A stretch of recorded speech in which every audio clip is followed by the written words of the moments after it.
by Neil Gaiman. Chapter 1. Coraline discovered the door a little while after they moved into the house. It was a very old house. It had an attic under the roof and a cellar under the ground and an overgrown garden with huge old trees in it. Coraline's family didn't own all of the house. It was too big for that. Instead, they owned part of it. There were other people who lived in the old house. Miss Pink and Miss Forcible lived in the flat below Coraline's on the ground floor. They were both old and round, and they lived in their flat with a number of aging Highland Terriers who had names like Hamish and Andrew and Chuck. Once upon a time, Miss Pink and Miss Forcible had been actresses, as Miss Pink told Coraline the first time she met her. "You see, Coraline," Miss Pink said, getting Coraline's name wrong. "Both myself and Miss Forcible were famous actresses in our time. We both trod the boards, lovey. Oh, don't let Hamish eat the fruitcake, or he'll be up all night with his tummy."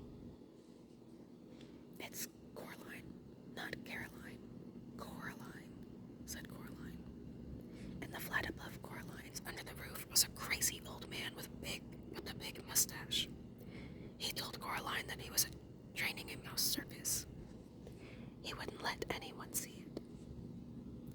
"One day, little Caroline, when they are all ready, everyone in the whole world will see the wonders of my mouse circus.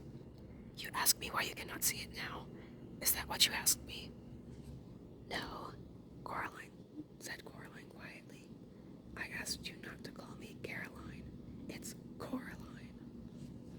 "The reason you cannot see the mouse circus," said the man upstairs, "is that the mice are not yet ready and rehearsed.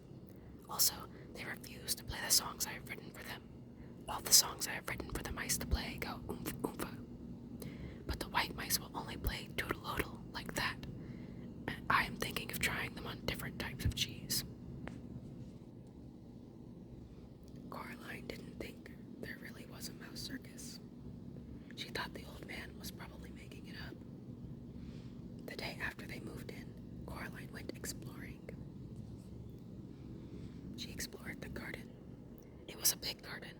At the very back was an old tennis court, but no one in the house played tennis, and the fence around the court had holes in it, and the net had mostly rotted away. There was an old rose garden filled with stunted, fly-blown rose bushes. There was a rockery that was all rocks. There was a fairy ring made of squidgy brown toadstools which smelled dreadful if you accidentally trod on them. There was also a well.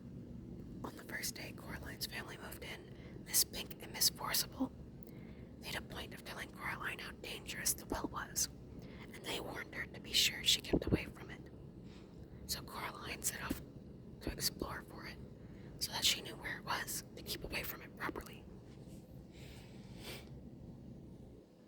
She found it on the third day in an overgrown meadow beside the tennis court, behind a clump of trees, a low brick circle almost hidden in the high grass.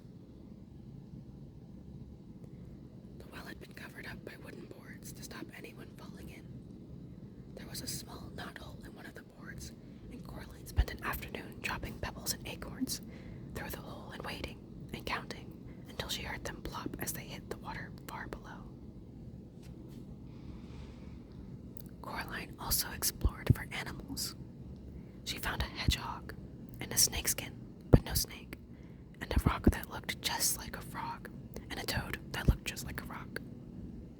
There was also a haughty black cat who sat on walls and tree stumps and watched her but slipped away if she ever went over to try and play with it.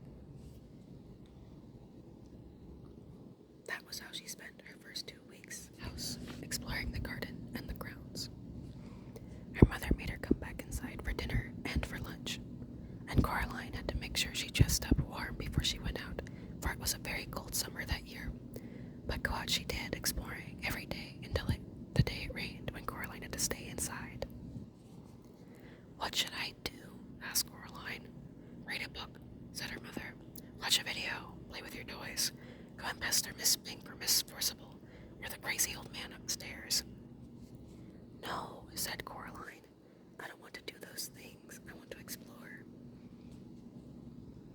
I don't really mind what you do, said Coraline's mother, as long as you don't make a mess.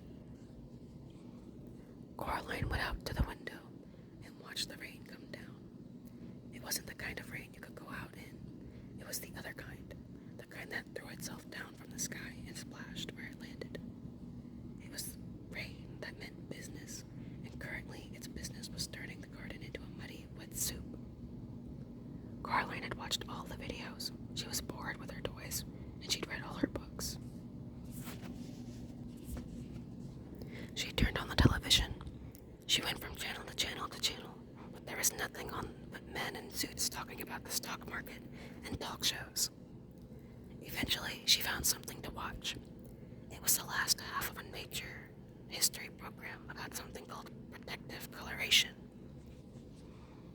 She watched animals, birds, and insects which disguised themselves as leaves or twigs or other animals to escape from the things that could hurt them. She enjoyed it, but it ended too soon and was followed by a program about a cake factory. It was time to talk to her father. Coraline's father was home.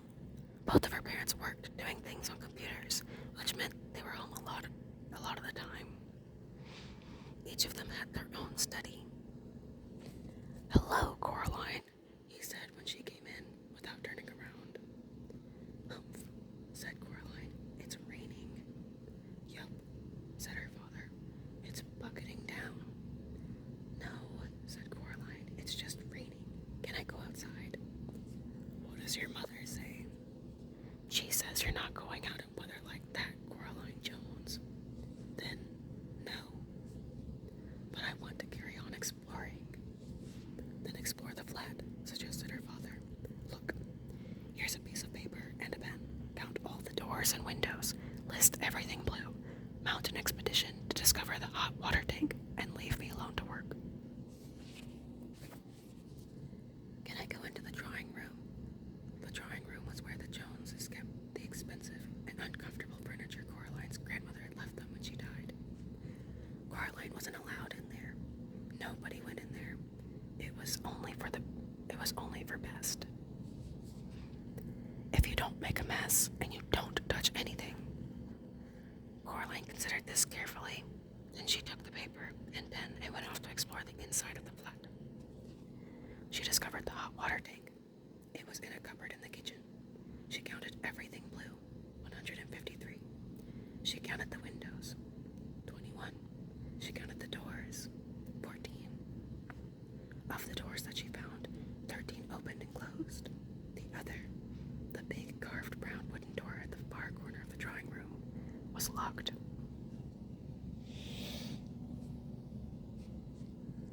She said to her mother, "Where does that door go?" "Nowhere, dear. It has to go somewhere." Her mother shook her head. "Look," she told Coraline. She reached up and took a string of keys from the top of the kitchen door frame. She sorted through them carefully, then selected the biggest, oldest, blackest, rustiest key. They went into the drawing room. She unlocked the door with the key. The door swung open. Her mother was right. The door didn't go anywhere. It opened onto a brick wall. When this place was just one house, said Coraline's mother, that door went somewhere. When they turned the house into flats, they simply bricked it up. The other side is the empty flat on the other side of the house, the one that's still for sale. She shut the door and put the string of keys back on top of the kitchen door frame. "You didn't lock it," said Coraline. Her mother shrugged. "Why should I lock it?" she asked. "It doesn't go anywhere." Coraline didn't say anything. It was now nearly dark outside, and the rain was still coming down, pattering against the windows and blurring the lights of the cars in the street outside. Coraline's father stopped working and made them all dinner. Coraline was disgusted. "Daddy," she said, "you've made a recipe again.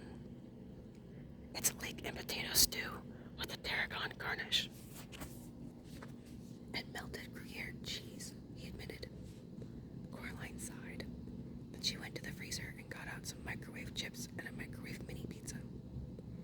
You know I don't like recipes, she told her father, while her dinner went around and around the little red numbers on the microwave oven counted down to 0. If you tried it, maybe you'd like it, said Coraline's father, but she shook her head. That night, Coraline lay awake in her bed.